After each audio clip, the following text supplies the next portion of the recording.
आज आम सकाल सकाल बाहरी गलु गोपालजी मंदिर दर्शन निमंते। मंदिर दर्शन आम घर ठार प्राय 75 किलोमीटर दूरत अवस्थित होती। प्रथम आम देखिलु दुईपट साइड्रे बहुत गछ लगी रोड साइड्रे गाँव ये रोडटा प्राय गाँवली एरिया जाऊँगी। तेणु मंदिरटा जेहेतु गाँवली एरिया जाऊँगी से सैड्रे देखा मिलला बहुत बड़ी खेत बागड़ा जहाँकि धान चाष लगे इत्यादि कराए अति सुंदर था ये मौसम। आसन देखु ये भिडियो आगु केते इमेजिंग एमती वीडियो सहित जोड़ी रुहतु।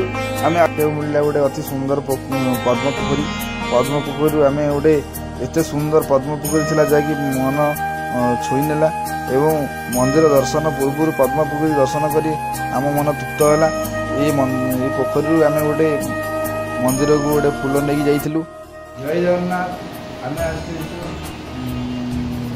आम प्रथम भाईना जो अच्छा पूजक भाईना सहित प्रथम परामर्श नवा कौन प्रभु नीतिकांति हुए। भाईना आम रही पूजक कार्तिक गोपालजी ये गोपालजी प्रभु ये अवस्थान कर प्रभु विषय भाईना किसी तथ्य निश्चिंत नवा भाई देख। जय गोपाल। वसुदेव सुतं देव कंसचारणमर्दनं देवकी परमानंदं कृष्णं वंदे जगद्गुरुं। ये हूँ बिलासुणी पंचायतर तरबण ग्रामर श्री ब्रह्मगोपाल पीठ। ब्रह्मगोपाल पीठरे अनेक दूर भक्त माने आसी भक्त मानकर समागम सदा सर्वदा सकाळ 7टा ठारू दिन 1टा पर्यंत भिड़ लगी रही। दिन 1टारे प्रभुकर नीति भोग हुए। नीति भोग नीति कहले रोषे नीति प्रभु पाखे लगे ना। एवं भी ढिंकी कुटा चाउल प्रभुकर भोग लगे।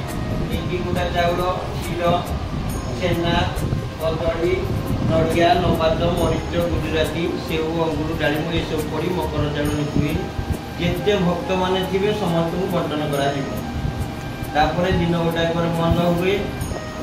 संध्या 5टा 5:30 सुधा पुणी मंदिर खोला हुए राति 9टा पर्यंत। संध्या समय संध्या आरती हुए भागवत पढ़ा जाए पुराण पढ़ा जाए राति 9टा पुणी से नीति हुए।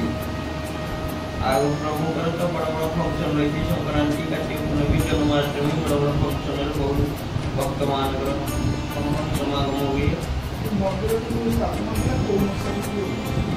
प्रभु जिते बड़े ब्रह्मगोपाल पीठ जो महापुरुष पाई 1200 मसीह विष्णु चरण दास सेपटे जीवंत समाधि अच्छी गले देखिए।